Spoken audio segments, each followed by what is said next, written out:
should let me love you forever, forever. I wanna love you. Will you let me love you forever, forever and a day, day, day, day, day.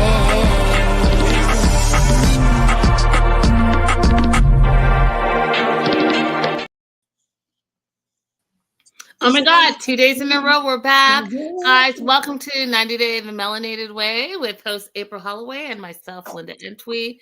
We are trying to catch up on all things 90 Day, the last resort. And you know what? We're streaming episode 7 and episode 8. We're reviewing it and we're going to get through it this week. So thank you for being here. April, what do you want to say? I'm just excited to be here 2 days in a row.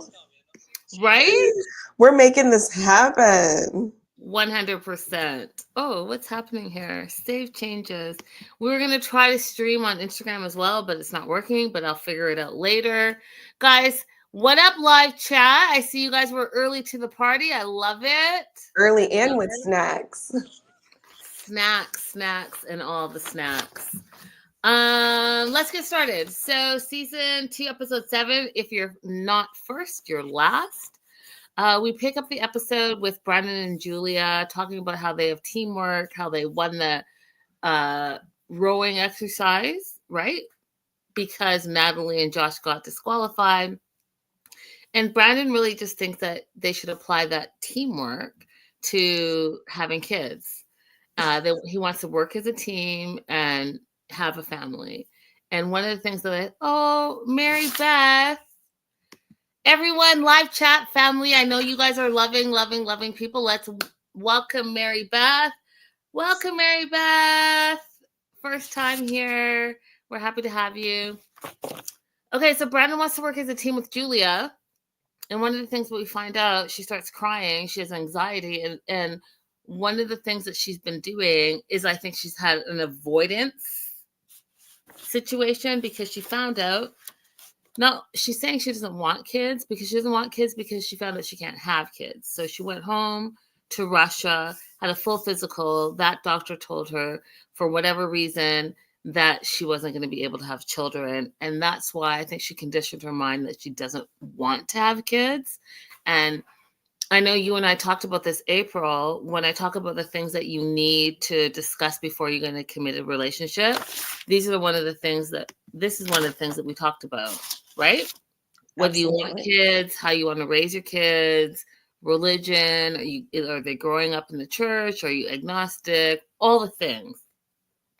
And so I think there's fear there for her because, like she said, she feels that Brandon might leave her because she knows how important it is to him to have a family. What are your thoughts on that? Never, ever, ever have a child because a man wants you to. But do you think that because when we originally met her, she wanted to have a family. Do you think that she's coming from a place of fear because she found out that she can't have kids and she conditioned her mind now that she doesn't want to have kids? I don't know. I don't really understand because I don't know anyone who's had the experience of finding out that they couldn't have kids and they immediately swung to, I don't want kids. Usually, I mean, the experience that I've had is friends who find out that they can't have kids and then they start talking about alternatives like IVF or surrogacy or foster care or adoption. To swing so hard to, I don't want to have kids, I feel like there might be something else going on in there, which we saw a little bit earlier when Brandon was asking, did you pack my socks? Yeah, I agree with you, April, but I also think that she's coming from a place of fear. I think she really does think that Brandon's going to leave her. And I don't think that she can see herself outside of that relationship in America. And so for her to, instead of her saying, and again, you guys, communication is key in every relationship. Instead of her telling her husband, this is what happened when I went to the doctors in Russia, she just hid it and said, no, I just don't want to have kids. I don't want to have kids. And she's avoiding intimacy, fearing having a kid. Now, mind you, maybe she doesn't want to have kids, but in this episode 7, it struck out to me a lot that she was fearful of telling Brandon that she can't have kids. Wait, And I might be misremembering this. I thought that he knew. I thought she said that he knew and that he was encouraging her to go to get a second opinion. right, which was I was going to get to. Oh, sorry.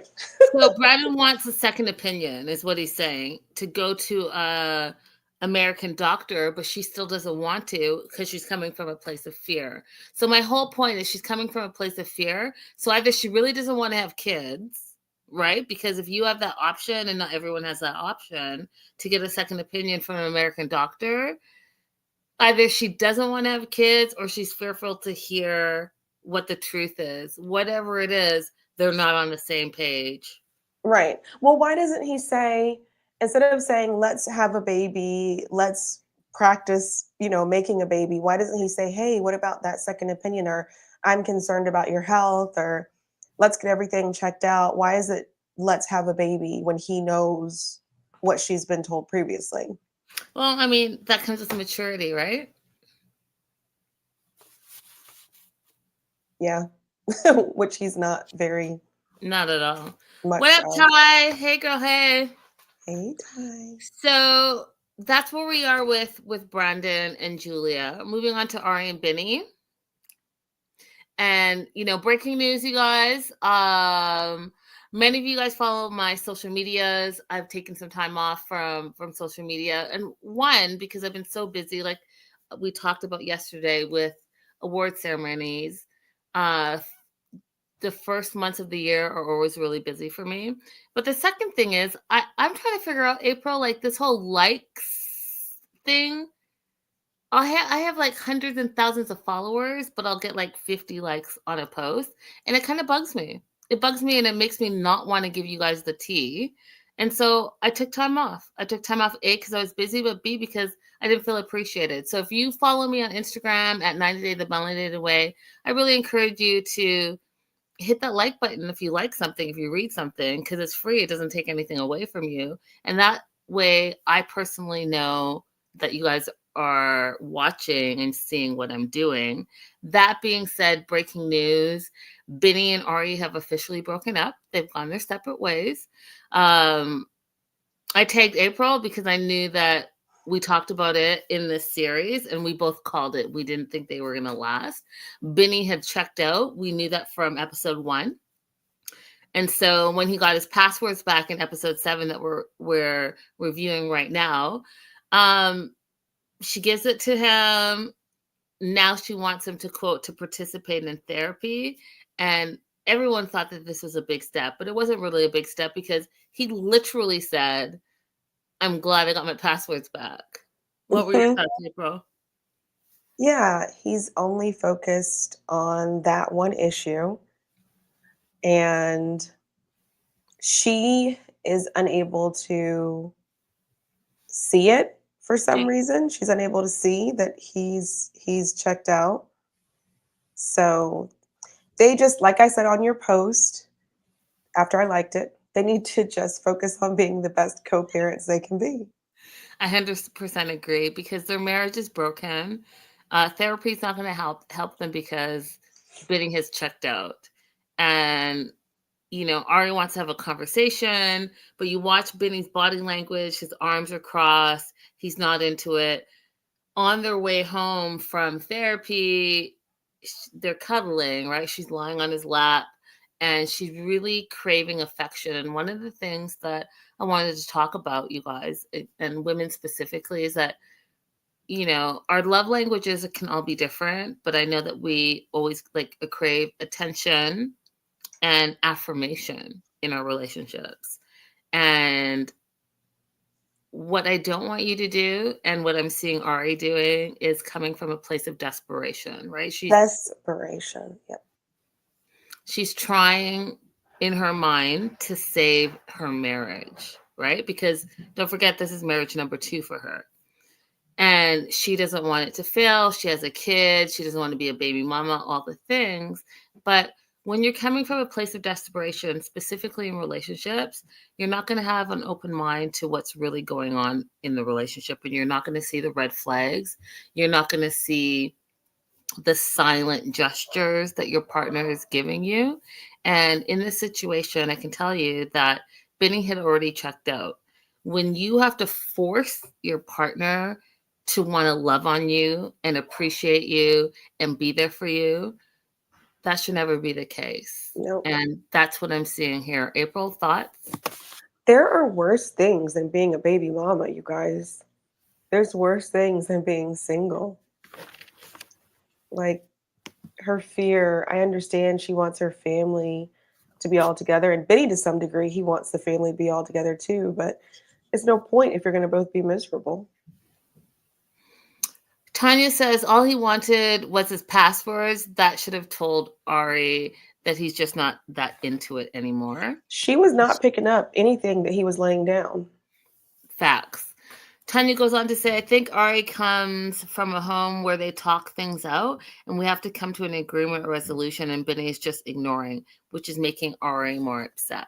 I actually don't agree, because for me, Ari doesn't want to talk things out. She wants Benny to say, yes, I cheated and I'm sorry. And unless and until she hears that, she's not willing to have any other conversations with him.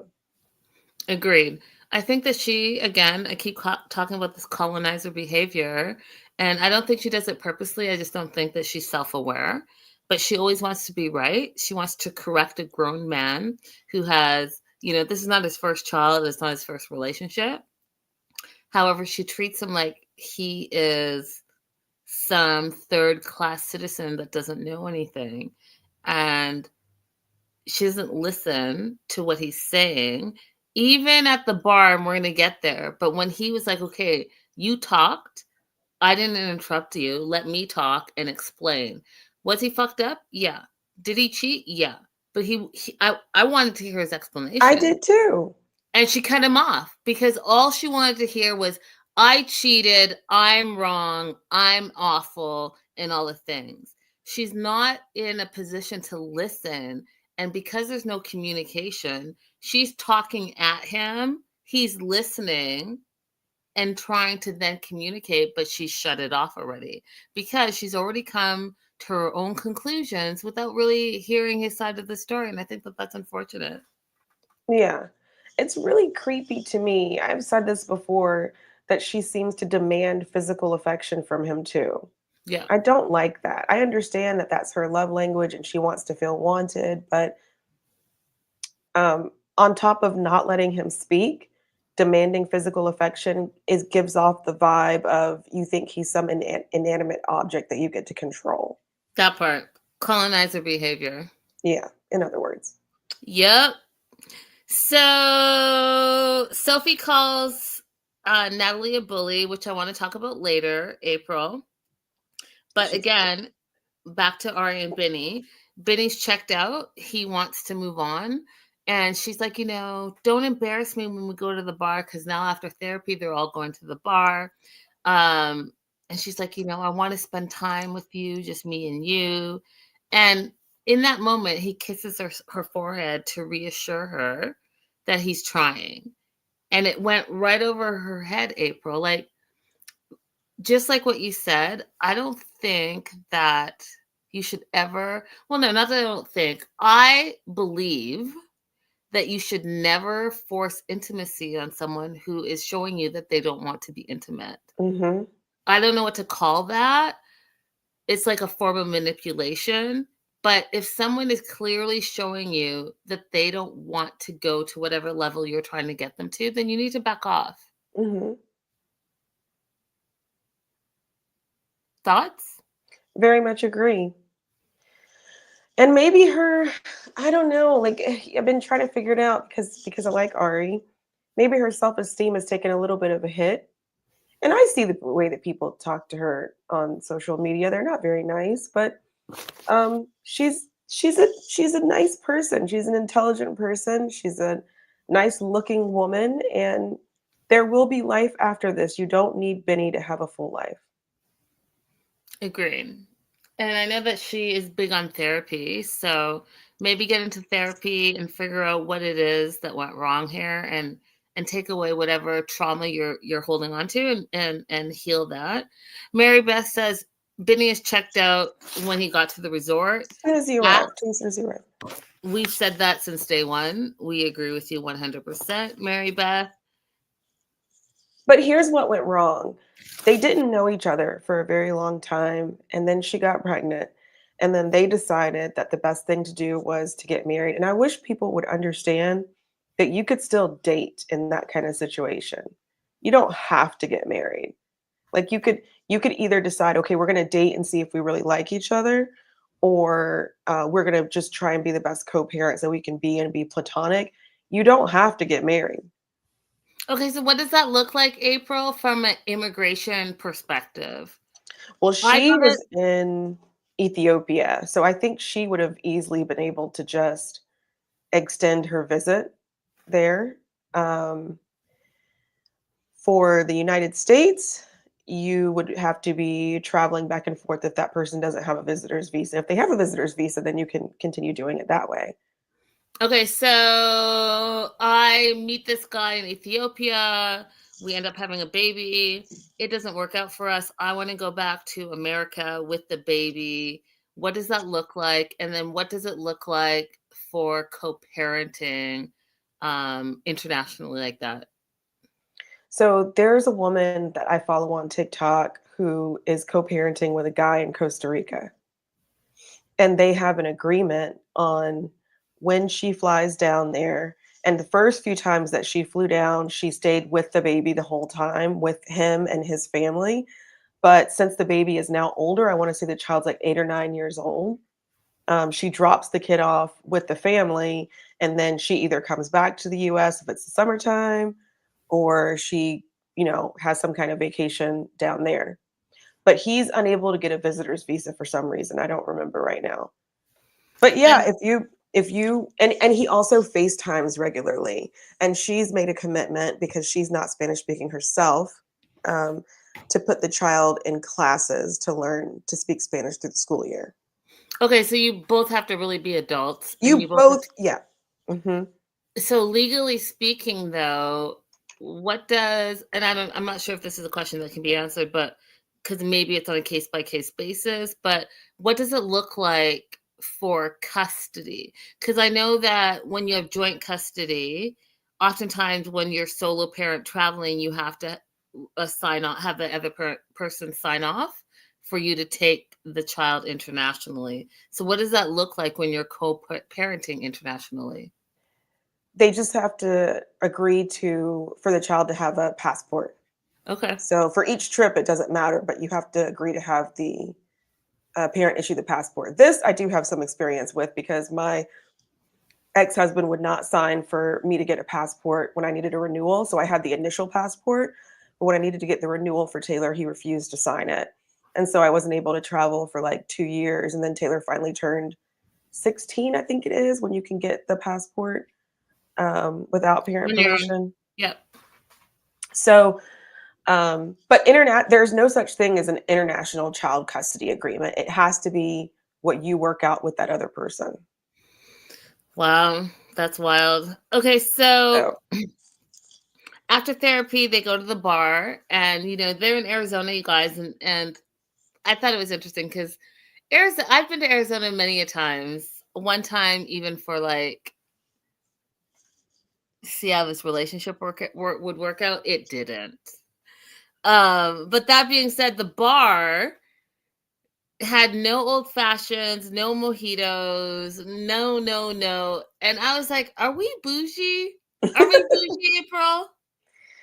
no, I told you I love a good duck fat old fashioned. So, like, what do you mean you don't have the ingredients? This is a bar, or is it just like beer and wine? It sounded like it was just beer and maybe a little bit of like house wine. Yeah, wild. No, thank you.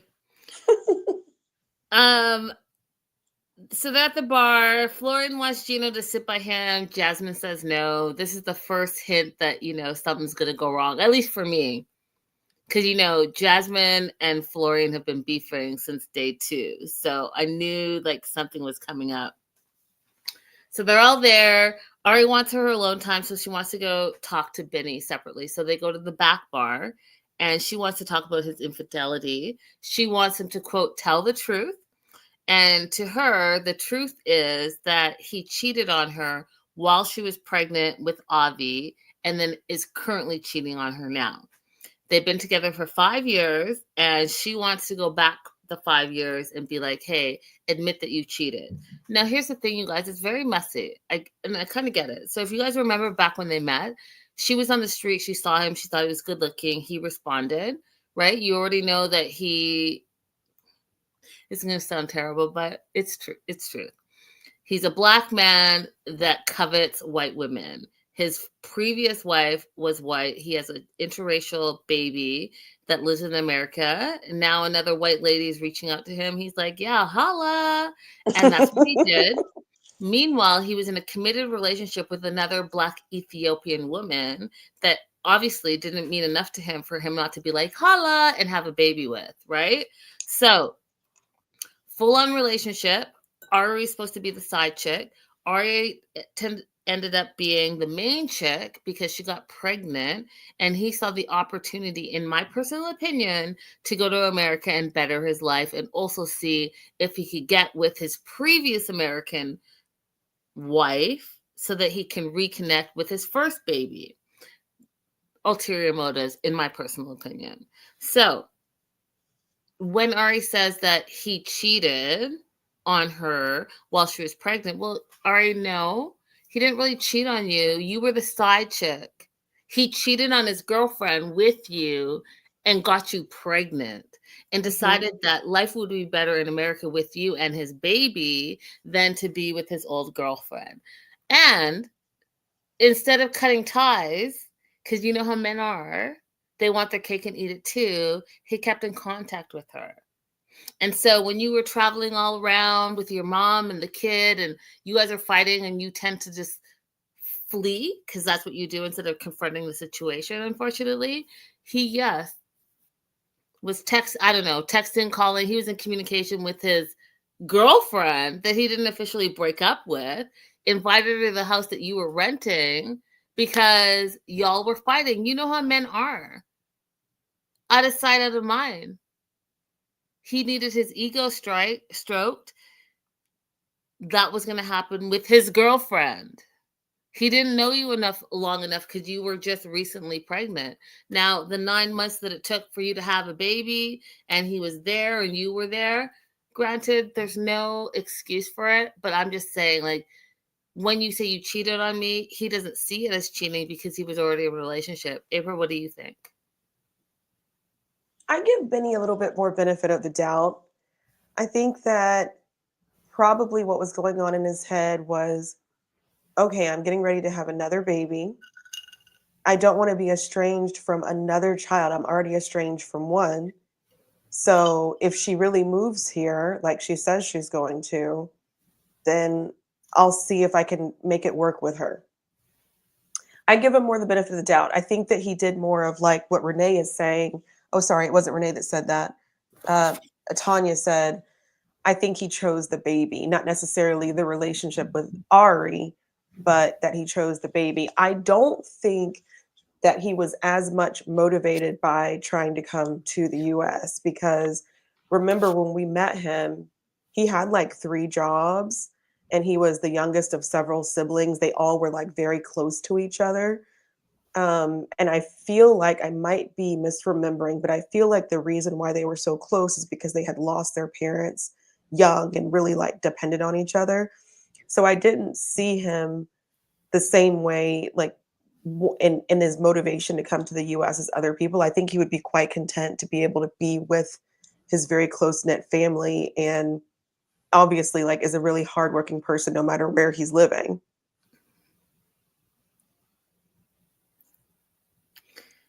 I don't agree. I could be wrong. I could be wrong. I agree. He's hardworking and he's close to his family, but he lamented about his first child and not having a relationship with his first son.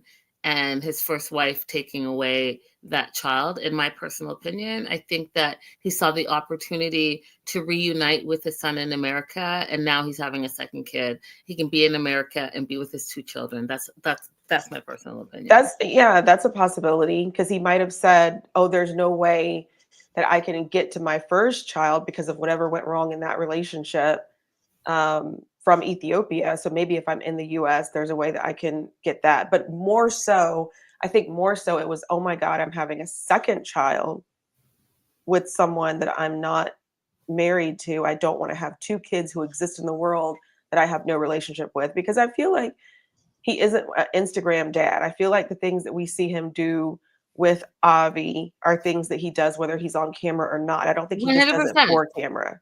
That's and you're just reiterating or solidifying what I'm saying. He wants to be with his kids. Mhm. He's an involved dad, and to be an involved dad would have him have to come to America and seek out his eldest Yeah. son.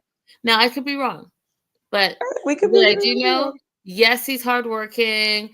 Yes, he loves his children. Yes, he wants to be there for his children. So whatever that looks like. I don't even know So if he sees it as cheating. Oh, I'm sorry.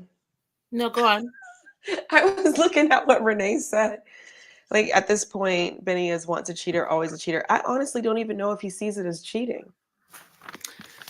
I mean, he didn't see the first time as cheating, but it was, right? Because think of it being you in your state having a full-on relationship, and your significant other meets someone from Japan and has a kid with them, and all of a sudden, what is that? I would That's cheating. absolutely see it as cheating, but for some reason, I don't think he does. He doesn't. He doesn't. And that's 5 years ago, you guys. We're not even talking about the current cheating situation where the photos, if you guys saw them, the videos all over social media. If you didn't, scroll through my social media, you'll find it somewhere. So he's not denying that he's a terrible person in the fact that he's a cheater. He's just saying it's behind him. And he's saying, if you want to move forward, let's work on our relationship and not talk about the past. Basically, he's giving me the vibe of Josh. multiple men who are just like, if you want to be with me, this is a part of what you have to deal with. The end. Yep. She's not having it. She tells him that he betrayed her. She wants him to admit to it. And one of the things that I didn't like, and I don't have kids, I hope to have kids in the future, but don't swear on your child's life. I think that's just gross. I know you're trying to be honest, but just be an honest person all the time, and then people will believe that you're an honest person. Don't swear on your child's life. But he swears on his child's life that he didn't cheat. And I was like, Yeah, not it's a fan. unnecessary. I'm not a fan of that. Yeah. And she's like, you know what? I don't believe you. You cheated. You moved her into our home. And you've cheated more than one time. I'm just talking about the 5 years ago. I'm not even talking about the current situation. And she's like, you cheated on me when I was pregnant with Avi, and you're cheating on me presently. And you guys, I mean, okay. He was in a relationship, like we said. He met Ari. He cheated, but Ari's not the person that got cheated on. She's a cheatee with him, if she really thinks about it. And present day, y'all haven't been together for a year. So if you're separated, and this is a conversation I've had over and over again, and I'm glad that I have April, the attorney, here, because I really don't know what the answer is. So on the one hand, people say, if you're married and you're separated, you don't live in the same house, you rent, your own place, and your ex-partner, soon to be ex-partner, rents their own place, you're separated, right? But maybe you co-parent. But then you decide after 6 months being separated that you want to start go on dates and meet someone new and start your life again. Are you cheating? Because technically you're still married, but you were separated. And what does that look like? And what are the legal ramifications, April? I've always wondered that, because I think if you're separated, it's over. So the biggest legal ramification is that any child born into a marriage is presumed to be a product of that marriage. So if you are separated and not legally divorced and you get pregnant and have a child, the name that goes on that birth certificate is the person that you're married to. Stop That's it! the legal father. Yep. No! Yeah. So that's the biggest like legal ramification of that situation. No! Mhm. Time out. Time out. So what you're saying is that if I was married to Scott and Scott and I are separated and we've been separated for 6 months, I'm living in Westlake, and then I meet Tony, and Tony and I have a tryst, and all of a sudden I'm pregnant and I'm having Tony's baby, then Todd's the legal dad? Yeah. Todd is the legal dad and would even be liable for child support. Who's liable? The the husband, the legal Todd? husband. Yeah. And this is why, like, What? back in the day when I used to watch the Kardashians, this is the reason why Kim was trying to get her marriage finalized so hard before North was born. Wait, hold on. There's Her no way. divorce finalized, sorry, I said her marriage. She was trying to get her divorce finalized before North was born, or else Chris Humphries would have been the legal father. First of all, there's no way. Yeah. What if the mom wants what if I want Todd, the boyfriend's name on the birth certificate? Can I do that? You can try, but the court would only recognize the father in the marriage. So what the vital statistics is supposed to do is if you are married, if you enter yourself as married in the hospital record, they have to use the name of that spouse in the vital record. Oh my god, I'm shocked and appalled. Renee wants to know, what if the couple files for legal separation? Does that change things? If they file for and the court approves a legal separation, then that's fine. You can have a different father listed on the birth certificate. But absent a legal separation, which every state does not do, some states only recognize married and divorced and no in between, then the married spouse's name goes on the birth certificate. Y'all, A, I learned something new. B, don't be messy. Don't be messy. And don't get pregnant if you're not officially divorced, because that sounds terrible. It does sound, I mean, it doesn't not just sound terrible, but is actually a terrible situation. When it happens, people should take care of their, um, yeah. So Renee is explaining that it happened to a friend of hers, actually. Yeah. It's the biggest legal ramification. And That is that's the reason wild. why, like, if you watch the Kardashians back in the day, like I used to watch them, and Kim was like heavily pregnant, going in and out of depositions, trying to get her divorce finalized, that's the reason why it was such she was in such a hurry to get it done. Yeah, I'm not into it. I'm gonna have to percolate on it because that sounds crazy. But it also reminds me, just don't be messy. You know what I mean? Yeah, Don't be just messy, don't be y'all. messy. Don't be messy. And don't get like, wrap it up till it's finalized and the ink is dry, because that sounds crazy. And you know what? The only person that seems to get hurt in the situation is that child. Yeah. So if Your you know father. any adult children who were in that situation, like a girl that I went to school with, I'll say her name because she wrote it, Chrissy Bird. She recently got divorced and she was telling this long story on Facebook about how she's never had a last name that really belonged to her. The first last name she ever had was her mom's husband, who wasn't her bio dad. She never had her bio dad's last name because she was the product of two married people cheating on each other. And then she got married and took her husband's last name, and that turned out to not be a very healthy relationship. And now she's like, what name do I even go to? I've never had a name that belongs to me. It's really terrible. But I actually didn't know that. You taught me something new, and that sounds terrible. And that's it. Don't be messy up in those streets, y'all. Because woo, child is the victim in all these situations.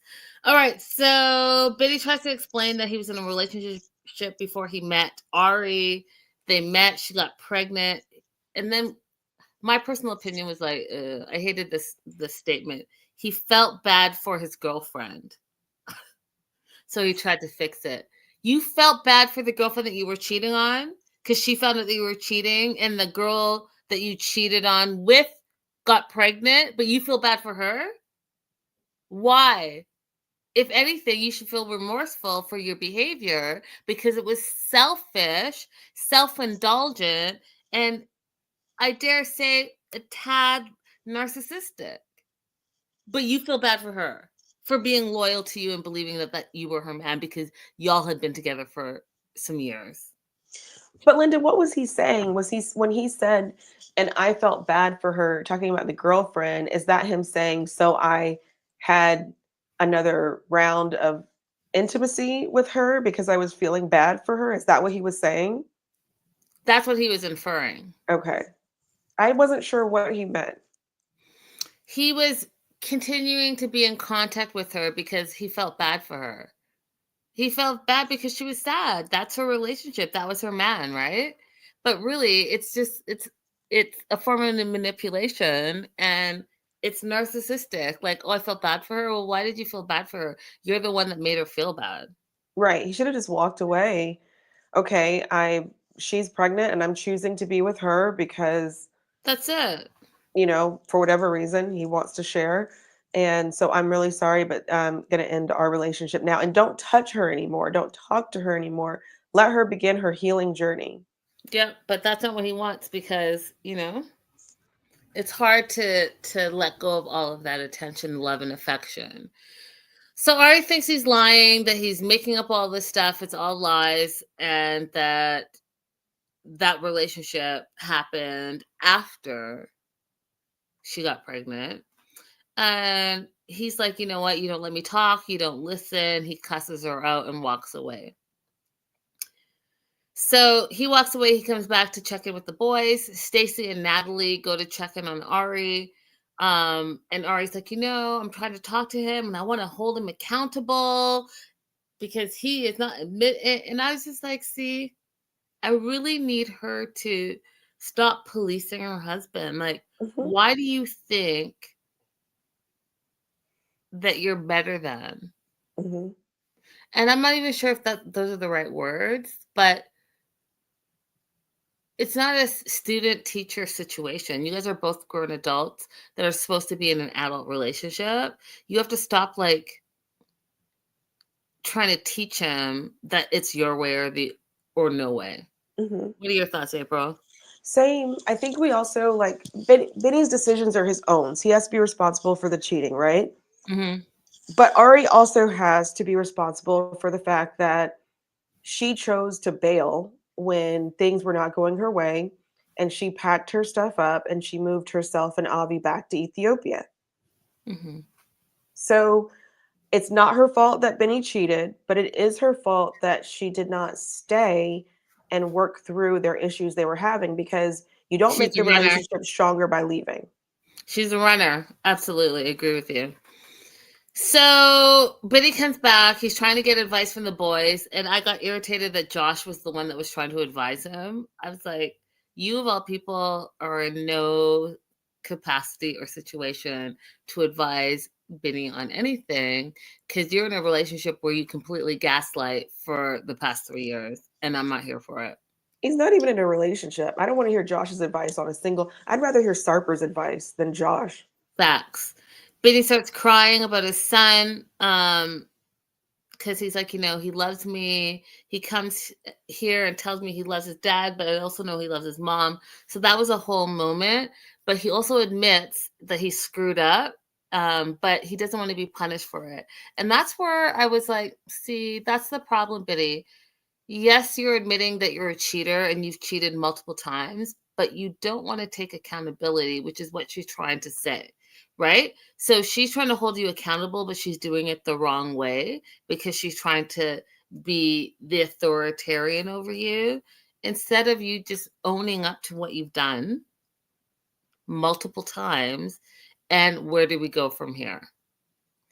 Because there's got to be a little bit of punishment when you're a cheater. There's got to be. There, 'Cause yeah. you've broken the trust. So whether that means, for example, what is the punishment if you cheat? It's going to be different for everyone, but perhaps in this one relationship, your spouse wants you to come home straight after work. You get home at 7 and you have to be at home at 7. No, like stopping for drinks, no going play basketball, no going working out or whatever for like 6 months, so that your partner can start to feel that they can trust you again and build that trusting relationship up. Now, is it going to only be 6 months? No. Can your partner change their mind and say, hey, you know what? By the way, also don't want you to go to guys' night every month. I don't want you to go play cards every other week. They have the right to say that because you had a lifetime of trust that you broke, and it's going to take more than 6 months, a year to rebuild that trust. April, your thoughts? Because I know we don't always agree. I know we agree on this. There has to be some kind of agreement, or some kind of conversation. What do you need if you're going to stay with me after cheating? And how can I accommodate that? And some kind of agreement that you come to on what that means. It might mean that every once in a while you have to sit down and have another conversation about exactly how the cheating happened and answer more questions here and there, you know? Yeah. It might mean that we share our locations sometimes. It might mean that we don't take separate vacations for a while. Yeah. But there has to be some kind of penance. It's not just we resume the relationship as is for most people. Maybe for some people it is like that, but I think for most people there has to be some kind of penance. You know, I don't want to call it a Yeah. punishment, but there has to be like a resolve, right? There Yeah. has to be rebuilding of the trust, and it's going to start with obviously like telling the truth as much as you need to about what happened. So when it happened to one of my family members, what she asked for is she wanted to see all the conversation between her spouse and the cheatee. Is that what we said earlier? The cheatee. Mm-hmm.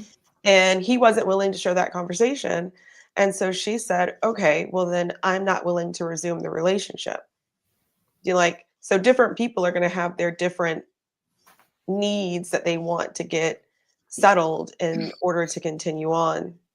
Yeah, girl, because some of these guys, they lie and lie and lie and lie, and they don't want you to see their text messages because they be saying the craziest things like, oh, I'm about to be divorced. Oh, like Josh, it's not that serious. We're not that committed. She is crazy. All the things. They don't want you to have eyes on it because they don't want Mhm, to be held accountable for the things that they're saying to manipulate another relationship, even though they're in one. It's mhm, outrageous. It's mhm. outrageous to me. Stop being cheaters, y'all. Yeah, Because you it's know what's okay easy to to just do? end the relationship. That part. It is easy to say, this is not working for me. Let your ego take a step aside because it's nice to feel adored and loved by multiple people. But you know what? You're causing havoc all over the place. So it's easy to say, hey, you know what? This is not working for me and move on to the next person. That way you're not hurting anybody. You're not Right. hurting. Tanya's like, I got the secrets already. Tanya said, check out that shared, check out that text log. So Stacy talks about the couple. She says that she feels like a lot of couples won't make it. And you and I talked about this. And so let's just have a quick breakdown again. We already Mhm, know breaking news today that Ari and Benny have officially broken up. mhm, Josh and Natalie, we already know in real time, are not together. What Jasmine and Gino, we already know are not together. Jasmine's having a baby by Matt, the guy from the gym, who's now her man. Stacey and Florian are still together. Rob and Sophie are no longer together.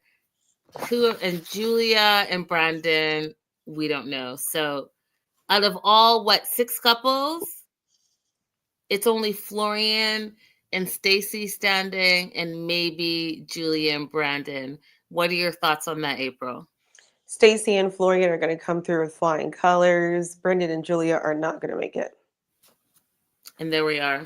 So this whole season, you guys, that's where we stand. Now we have the rest of the season to get through, but those are our predictions. And some of them are not predictions because we're in real life, real time. That is not the one I wanted. I wanted to go to 1,000 Pieces. Is Jasmine still married? Jasmine is still legally married, but they are separated, which is interesting because she's also pregnant, April. Yeah, so she she'll needs to need to go ahead and get get her divorce finalized before the baby comes, right? before the baby comes. Or else Unless they have some kind of weird agreement with Gino. like what? Like what? Gino said he wanted a baby. Maybe we're going to find out that he's okay being a co-parent with Jasmine and Matt. Oh, Lord. Stranger things have I am happened. not ready. Y'all, that is a whole other conversation. Maybe she's like, yeah, I'm having this baby. It's Matt baby, but I'm still going to be with Gino because I wanted this open marriage. And Gino finally said, yeah. And so I'm going to take that baby back to Gino, and Gino is going to be the dad. I don't listen, y'all. Stranger things have happened. Fact. And as for her green card, I believe she had a conditional green card. And yes, she can still move from conditional to permanent, even though she and Gino are no longer together. How does she do that? Well, on the I-571, which is the form that you use to go from conditional to permanent residency, there are some exceptions if the relationship has not lasted for that time period, for the 2 years. One of those exceptions is if the marriage fails by no fault of your own. Gino's refusal to be intimate with her is a no fault of her own basis on which she could abandon the relationship. What does Renee mean when she says 90? Michigan has a 90-day cooling off period. Is that after you get separated? I'm not sure, Renee, what you're referring to. I didn't do family law, so I'm not familiar with that, especially in states that are more advanced than Georgia, where I went to law school. We don't have fancy things like cooling periods. Yeah, I'm not, I'm not an attorney, but I do a lot of reading, and I'm all true crimes, and April knows this. And Christina, I'm thinking about you. Christina knows this as well. I don't know. I've never heard that. I'm thinking that you're saying that once you file the divorce papers, which I think California has a 90-day cooling off period, it's like, hey, I'm filing for divorce, but then you have 90 days to change your mind because, hey, I might get back together with my husband because we don't, or wife, whatever it is, because we don't really want to get divorced. I think that that's what she's talking about. Does And that then include an uncontested divorce if both parties agree, or is that only a contested divorce? that's a contested divorce. I don't know about uncontested, but contested divorce, that's I know for sure in California. Maybe she can get Gino to agree. I mean, I'm kind of on board with what you said. I think that she opened up the marriage is like, let me get this baby and my freak on, but let me keep my sugar daddy. Who knows? We're on to Josh and Natalie. I'm just so sick of it. I honestly don't think that he likes her. I don't even think he likes looking at her. I think he likes being on TV, and it's really upsetting me. So Josh and Natalie, they have a therapy session with Reba, the sex therapist. Natalie's super excited. He's not. He gaslights her. They have like a brush experiment to do with each other. It's about art. She talks about impressionism. Josh says that he doesn't really like this. He doesn't like public displays of affection. He doesn't like the sugar content in the chocolate and other sauces. All of the excuses that he could bring up, he's just like, I don't want to do this. And I don't want that on my body. But it was more than that, because once he worked through that and Natalie started like putting stuff on his body, and then it was time to like lick it off, he's like, no, he had a hand rag in hand, ready to, like, all of it was wrong. The body language was wrong. He's like, I don't want to put it on my body. It's not natural. It's messy. I don't want to do this. Reba's like, well, this is about intimacy. It's about Mhm. feeling vulnerable with your partner. It's about seeing what your partner loves. He's like, no, we're good. I'm good. I don't need any help. We've never had issues in that department. I know what I'm doing and I don't need this. And you know what? Those are words of someone to me who's like 100% closed-minded as well as insecure, Mhm. in my This opinion. Yeah, this whole conversation confirmed to me that Josh is just a humper. He's not a satisfier. Like they want us to believe that they have a decent She said, oh, sex life, but you can't even be a little bit playful and a little bit fun, especially when you have a partner like Natalie who is playful and fun. I don't think that you actually are having a good sex life. I think that you are just a humper. You're just a hit it and a quit it. You're not really satisfying her. She's just pretending she's satisfied. That's what I I got from agree this with you conversation. 100%. And here's why I agree with you. Because he did mention that to Reba, he's like, and then the next day is like the worst day after we've done it and been intimate because I don't want to be disturbed and she wants to like to go to breakfast and I have my routine, I have meetings and all this stuff and she's requiring all of my attention and I don't like it. And don't forget, she's never been to his place where he lives, nor his place of employment. He's not invited her on trips that he has planned with his friends. So I'm assuming, and this part I don't know for sure, but if all of those three things are true, she hasn't met his friends and family. So here we are. And all the excuses in the world, she's still holding on because he gaslights her by giving her hugs and kisses and affection that she needs because she's desperate because she feels like she's 39, 3 times divorced and wants to have a baby and a family because that's how she attributes her self-worth. And he knows that. So he's playing upon her insecurities. And he knows that if he like just gives her a kiss, like April says, sexy times her down, then all is well. He won't have to have the conversations because she is misinterpreting into not even intimacy because that's not what they have. She's misinterpreting wham bam thank you ma'am with love, intimacy, and relationship. Yep. And let's just break Josh down to his very core. Let's do it. Imagine. Ooh, I love a Yeah. good TED talk. Let's do it.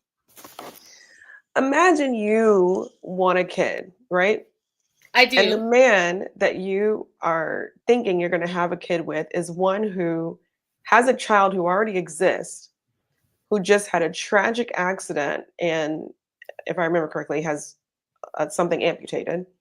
His And leg. they think that this is a good time to go on a retreat for a TV show. That's the person you want to have a kid with? I mean, that's it. I was ready to go off because y'all know how I like to go off.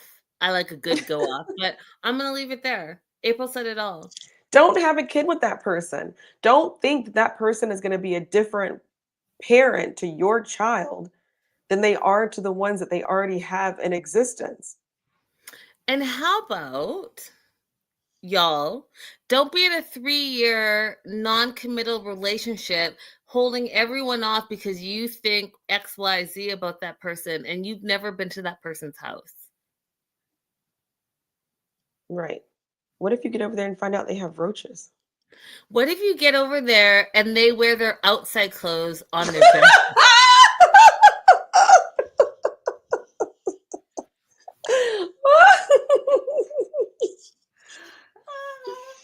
I got so much flack for that yesterday, but I'm just saying, you guys, I stick to what I'm saying. That's how I was raised, and however you were raised and whatever works for you works for you. But I'll tell you this, nope, What is not the for me. worst thing that you ever found out when you went to go and visit someone's house?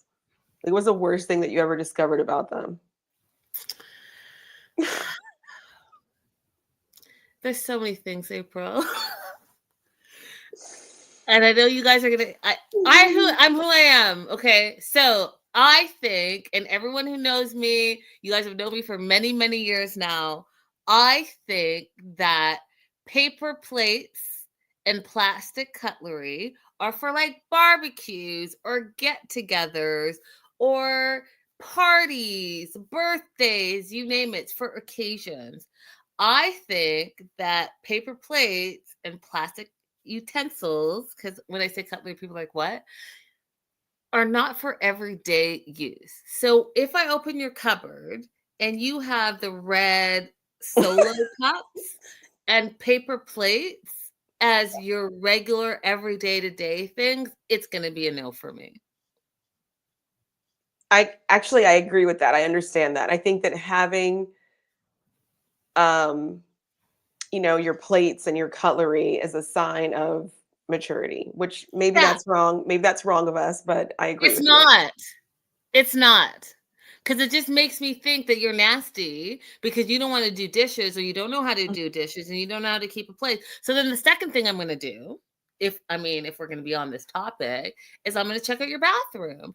And if your toilet's nasty and your bathtub's nasty, or even your floor is nasty, or your mirror, see my mirror all shiny there? If your mirror has like specks of toothpaste and BS on it, then okay, it's going to be a no for me. Yeah, it's a no because not only is it nasty, but you didn't even think to clean it up before I came here.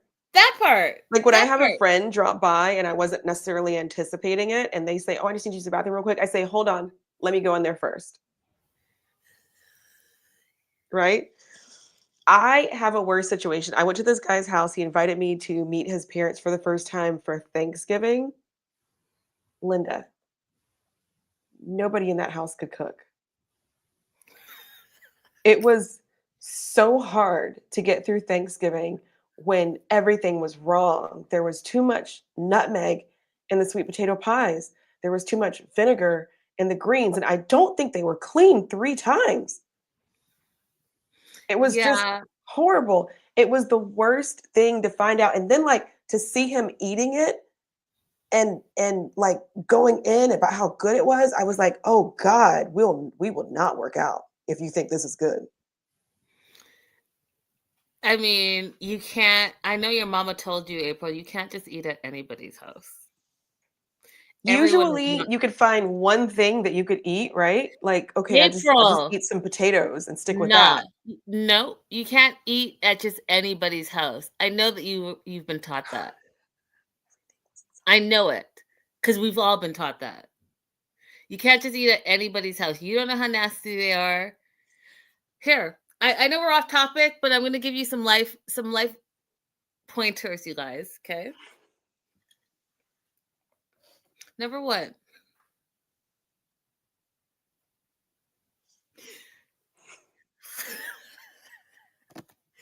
Number one, if you have a friend who maybe you work with, is a coworker, whatever, is a good friend, and you go to their car and their car is super nasty on the inside and outside, you can't eat at their house. Number two. True. Number two. If you have a coworker who can open up the communal fridge at your office and like just eat anyone else's food, you can't go to their house and eat. Number three, and I have a lot of them, but this is the last one I'm going to leave you with. Okay. If you have a coworker who like coughs, sneezes, you see it's like the corner of my elbow, but they're like achoo everywhere or everywhere, can't eat at their house. Okay, those are 3 little nuggets I'm going to give to you because you're going to go to their house. It's going to be nasty. You're going to feel sick. You're going to get some type of food poisoning. And I know scientifically that's not how you get food poisoning, but as a Black woman, I'm going to tell you as an African woman, that's how my mom was going to tell you that's how you're going to get sick and you're going to be sick for 2 days. So heed my advice. Okay. It was terrible. Let me tell you, just really quick. Joslo No, we're said, off topic. Okay. I've never been taught that. What were you never taught, Joslo? all the things I just said. Okay, go. What were you gonna say? Oh, wait, last thing. We're off topic. Let me tell you what this woman made for breakfast. She took some slices of bread and cracked eggs over it and added some like cinnamon and sugar and put it in the oven and told us that she made French toast. Oh, poor thing. There were whole yolks, Poor thing. unbroken, unscrambled, just baked on top of bread that had not had any like drenching or seasoning or anything on it. It was just, and he said to me, it's really good if you just dig around the eggs. Ew, yuck. Ooh, yuck. Okay, so there you are, you guys. You've heard our advice. We're going to move on. Relationships are very complex. So, one of the things that I thought was really crazy is that Natalie, and I don't want to get political, I just thought, like, what's the correlation? But Natalie talked about how, even Donald Trump has time for his wife. So, Josh can't be that busy. I was like, how did his wife hates him, right? Everybody doesn't know that. Everybody does not think that that's true. Do you know that? I know that. And I've seen the video footage where she like shoos his hand away. She walks away from him. She's right now. I just read an article before we went on air where she's living a completely separate life. She's like, I've done my first wife duties, got you on board. Peace out. We're good. I'll see you during the midterms. That's it. There are a lot of people Stevie who think that they have the best, most magnificent relationship. Let me tell you, I hang out in a lot of anti-immigrant spaces because I want to know what is being said. And in those spaces, I read a lot about people who glorify their relationship. They truly think that it is a beautiful, loving, nurturing, great Christian example of a relationship. And I just read, I don't respond to any of it, other else they'll figure me out and kick me out of the groups. But it's really interesting. That's wild. So Reba, the therapist, basically, because Natalie freaks out because Josh, like, after their time together, basically, Josh is like, I don't like PDA. Reba goes away. Natalie tries to get like intimate with him and do the exercise. They do it, but it was like really like robotic. Then as soon as they're done, he gets up to go like wash off, which I thought was hilarious. Reba comes back inside. And Natalie's like, oh, we did it, la la la. And Josh is like, oh no, but I hated it. And then she's like, well, if you hated it, then why are you blah blah blah? She freaks out. And Reba wants to help Natalie understand that she needs to regulate her emotions so that they can communicate. But she's like, no, this session is over. And because we don't have sex problems, we need a new therapist. I was like, oh Lord. Oh Lord. Yeah, somebody actually said it earlier. There was a moment there where Natalie could have taken the uncomfortable information and processed it for good, but she just blew right past that.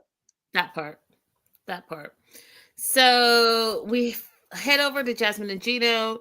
Jasmine is in her bikini. She wants to have some intimacy, not sex, but intimacy with her husband who's lying on the bed with his outside clothes on. And she like is caressing him and he's like, no, I'm not into it. Oh, you're tickling me. And that voice that he does, like that, oh my God, you're tickling me. No, stop it. Oh my God, no. Oh my God, I can't.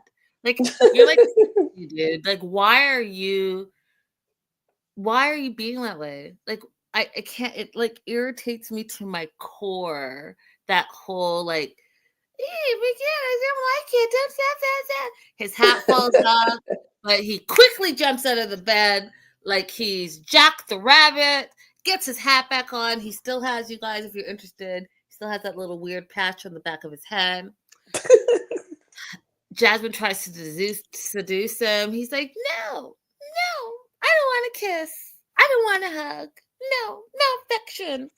We need to build a friendship first. Our friend foundation is not friendship. I don't feel like it. I already told you. You need to behave for 2 weeks before we could be intimate. Oh my God, stop it. You sound outrageous. It's all irritating to me.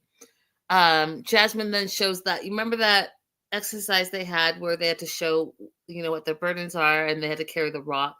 Jasmine shows the rock, and his rock said that Jasmine always pushes him away. She's like, make this make sense. He's a mess, you guys. And last week I said it. I'm going to say it even more. I'm going to stand 10 toes in. Is that the saying? 10 toes down. 10 toes down. Is that the saying? Uh-huh. I'm going to stand 10 toes down in what I said last week. And last week I said he's a mess. He has some really deep-seated, rooted, year-long sexual dysfunction that he has not come to terms with. And I'm just going to say it. What day is it today? Today is Tuesday the 25th. Tuesday, February 25th. I'm going to say that Gino has some major sexual dysfunctions, and I think that Gino needs to explore who and what he's attracted to. And I'm going to also go 10 toes deep in that. I don't know if this is a thing, but whatever is programmed in his mind about the videos that he watched, April calls it something, but those videos that he watches that he's addicted to, he needs to get reprogrammed, because I think that he's done it so long and so often, jumped on sugarbabies.com, thought that he could objectify women, and then now has to actually deal with the real woman. It's all messed up in his head. And so I think that he needs Reba in a big way. Yeah. And that's hard for a lot of people. Like, even if they're willing to go to therapy, it is hard for people to start talking about what their corn addictions are. Corn, yes. Okay, yeah. Yeah. He and sure then, is a corn on the cob, and he's also super corny. yeah. And then, like, why they watch the things that they watch. Yeah. That's why I said it before when we were here, like, if you're in the dating stages with someone, along with all the things that Linda tells you to talk about, I think you should ask them to send you their favorite corn, because it reveals a lot about someone, what they are watching when they're in that kind of mood. I'm going to add that to the list. All right. We're moving on to season 2, episode 8, last minute invitation. This wasn't as heavy as episode 7. We start off with Brandon and Julia in the honeymoon suite. It's just supposed to be him and her. Brandon's hoping to like make a baby. Julia's like, no, I've invited everyone. We're about to have a party. He was upset about that. But one of the things that I notice about this is that Brandon doesn't set the mood. He just says, I want to do this. Exactly. What effort are you doing? Yes, there are rose petals and champagne, but you didn't do any of that. You were just as surprised as she was.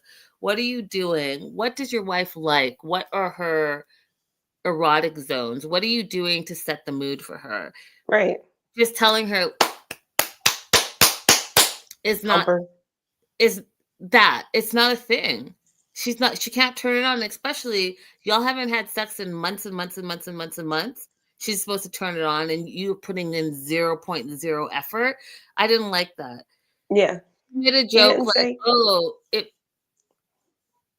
what were you saying?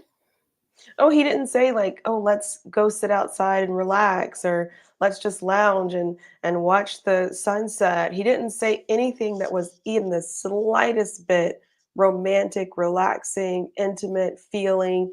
It was just, am I going to be able to get some tonight? Yeah, it's terrible. And then she had to be like, yeah, after the party, I promise. But again, what effort are you putting into this relationship in order to heal your intimacy? Just telling her that that's what you want is not putting in your 50% that you're supposed to put in. Listen, y'all, we're over time, so I can't go off on a tangent like I normally like to do. But I will say this, Brandon, you need to put in your 50% as well. You can't just keep talking at your wife for the things that you want her to do when you're doing zero, putting zero effort in. Showing up is not the effort. Right. Especially when the show up, like the the show arranged this room. You didn't arrange the room. It's like the show up is not even that you booked it. That part. Stacey and Florian, Rob and Sophie, they are doing, what is it? Sand tray therapy. What are your thoughts on sand tray therapy? I actually liked this activity. I thought it was a good thing to do together because it automatically evokes the sandbox, evokes images of like childhood. And a lot of what most of us are doing as adults are working out things that happen in our childhood, whether they were good or bad, and how it affects our grown relationships. So I thought it was a cool activity. Did you hate it? Yes.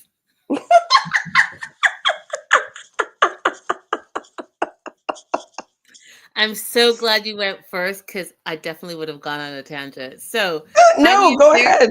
Nope. Heidi and Sarah are there. Heidi is like a hypnotherapist / sand tray therapist. And so Rob, Stacey, Sophie, and Florian have this therapy session to work on the communication issues. And because they have trouble communicating, they were tasked to build a picture of the relationships, of their respective relationships in the stand. Rob thinks this is really curious. He was an artist as a child, so he was all for it. Florian said, I never played imaginary, so like, I don't even know.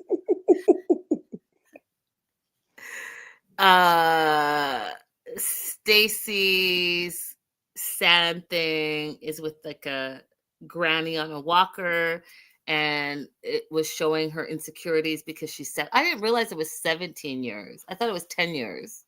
She's 17 years older than Florian. Florian showed like 2 little dolls in the sand and reflecting how he likes to tickle Stacey before she falls asleep. Rob showed Sophie coming to America and its outhouse, and you guys all remember that. Like, he tried to play it off as it was country living. Fool, you lived in Los Angeles. Los Angeles, California. Stop playing, okay? You were broke. And then Sophie shows like some zoo animals that escaped and chased them around. I don't know what the meaning of all of that was, but there we are. Rob's was supposed to mean like they got married on the beach. He was hoping to represent their future. The rhino that he showed represented her mom, because the mom, and then he had a golden chest, and he said the rhino was the mom, the golden chest was versus Sophie, basically saying that Sophie's mom is not only a gold digger, wanted her to marry rich, but she's also an addict and doesn't think Rob is worthy and is causing all the problems in the relationship. That's the gist of it. Sophie starts crying. She realizes that, some of the core of her issues are because her mom was an addict and she did have to raise herself because her mom, wasn't there to raise her. But she also understands that's her mom, right? So she's having a hard time like separating the two. She realizes that she doesn't know how to set boundaries. She doesn't know how to express her emotions in a healthy way, which I thought was very intuitive of her, right? Because she's, yes, you're mature, Sophie, but you're mature enough to realize that you don't know how to express healthy emotions. And I think that that's a first step. It is. Now, Stacey, y'all, and I'm going to say this because I've said it before and I'm going to say it again on the melanated way, because a lot of y'all don't know that Stacey and Darcy are biracial. I'm sick of telling y'all that, but that's what it is. Now, whatever they've done to be who they are doesn't take away what their racial makeup is. And if you look at her sandbox, you'll see her little black dad and a little white mom, which created 2 twin biracial babies, Stacey and Darcy. I don't want to hear anything else of it. And who's disagreeing? Who's disagreeing? A lot of people. Did she that blah, blah, blah? A lot of people. I'm just Putting it Oh, out there. wow. I'm Okay. putting it out there. If you didn't know, now you know. Yeah, her If you don't dad's know, now Cape you know. Verdean, right? I'm sorry? Their dad is Cape Verdean, right? Yeah. Yeah. So that being said, she laid it all out there. She didn't say what her dad's job was, but what she did say is that they moved around. The family traveled the world with the dad's job. They moved from place to place to place. It does sound like very like, what is it called? Army brats? Mhm. Is that what you guys call yourselves? Well, I say Air Force brat because my dad was Air Force, but yeah, Like some people are military, Army brats. military brats, where Nobody you have to yeah. learn to like constantly know that you're moving, right? And be able to make friends. That's the life. I don't know if the dad was in the military, but they traveled a lot with his job. Talks about the twin conflict. And here's the first time that I'm actually seeing that. Because you know what? I did think that Darcy was very dominant over Stacy when we very first met Darcy and Stacy. Stacy was kind of always in the background, and it wasn't until Darcy and Stacy the show came that we really saw Stacy come into her own. Because if you remember, when Darcy was on 90 Day Fiancé, Stacy always was just like the secondary figure. Mhm. And so it was interesting to me in this episode where she talked about the twin conflict and the twin issues that they had. And she feels like an odd man out in her own marriage because Darcy has managed to create a relationship with Stacy's husband Florian and feels like she can call him at any hour. So like Darcy likes to go out, could be 3 a.m, they can be in the bed, but Darcy feels like it's okay to call Florian at 3 a.m. and talk and say whatever. And Which is nice. then had like my feelings to my twin would be so offended if my twin told my husband that he would be, quote, better off on his own because he deserves more.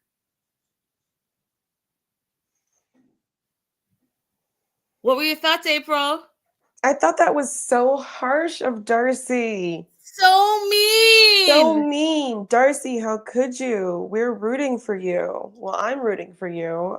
I'm a Darcy, you're my Darcy fan. queen. Why are you like that? Why would you be like that to your twin? That What is your could possibly have happened, Darcy, that made you feel like that was okay to say? that's your twin. That's your soulmate in life. I don't understand what the hell. You have a husband, so it can't be that. Do you think maybe she has a better husband than you? Are you secretly jealous of her? Because I don't know. I never expected it. So Stacy calls Darcy Hurricane Darcy. The therapist thinks it would be a good idea for Darcy to come and them to address this issue or these issues.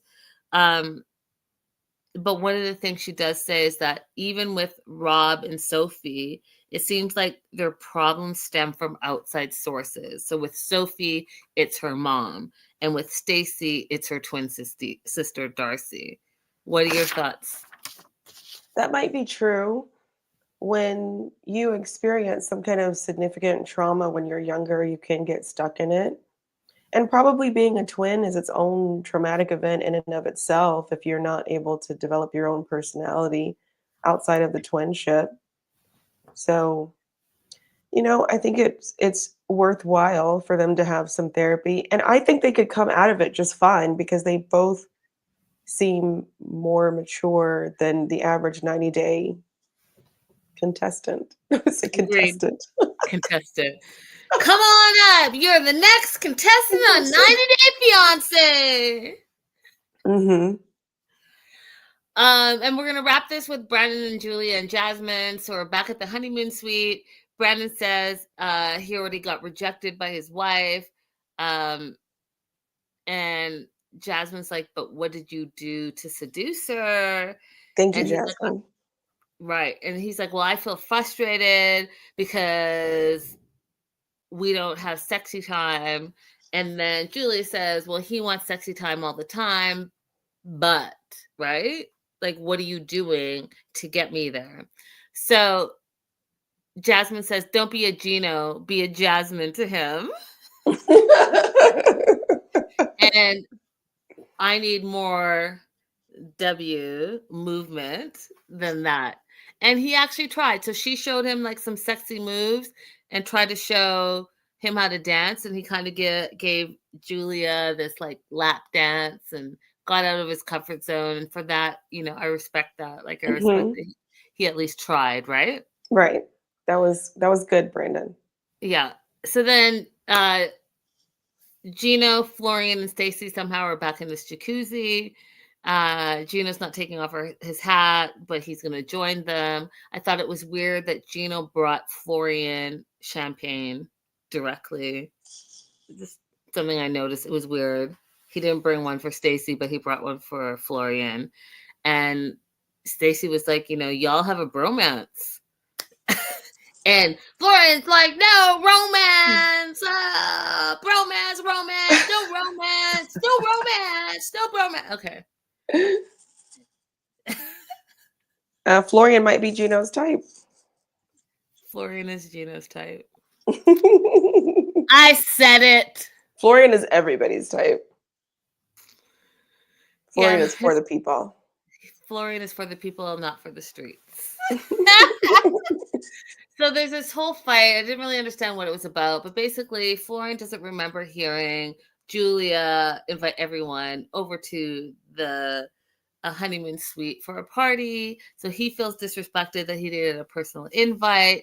Old school, call me, invite me to a party. She comes over to the hot jacuzzi, says, come over to the party. Fight ensues because he's like, you didn't invite me. It's too last minute. I'm staying in the jacuzzi, blah, blah. He calls her a B. She says that calls him something else. I don't know. She storms off, says, Stacy, you're welcome to come if you want to. And then Florian and Jasmine start fighting because of Gino. Gino is going to go to the party. It was like a mess. I was like, what are y'all fighting about again? Stay in the jacuzzi or go across the way to the honeymoon suite. What's the fight about? It was stupid. It was obviously Florian's misunderstanding, but even still, everyone was still being so nice and trying to explain it to him, but he was just not having it. He was not having it. And there we are. We're caught up. What else do you want to add to episode 7 and 8 of 90 Day, The Last Resort, April? That's it. We're ready to move on, guys. We are plunging through this so we can get to some good stuff. I mean, this is good stuff. I mean, this is good stuff. This is good stuff, but like fresh good stuff. Y'all, we'll be back tomorrow. Don't forget to like and subscribe to our pages. Head on over to April's YouTube and make sure that you click that subscribe button. If you're not subscribed here, click that link down right there below, right there. If you're watching the replay, you guys, let us know your thoughts in the replay. And we'll see you here same time, same place tomorrow, you guys. We are back to back. You don't see us for 2 see weeks. You tomorrow, And all Tanya of a sudden, Joslo. You'll see us every single day this week. Stevie, we'll see you. Are we heading over to TikTok today? Yes, let's do a little bit of tiki-talkie today. Aw, thanks, Renee. We'll see you tomorrow. Head over to TikTok. If you follow April, Abby the Attorney on TikTok, we're going to do a 10-minute recap. We'll see you there right now. All right.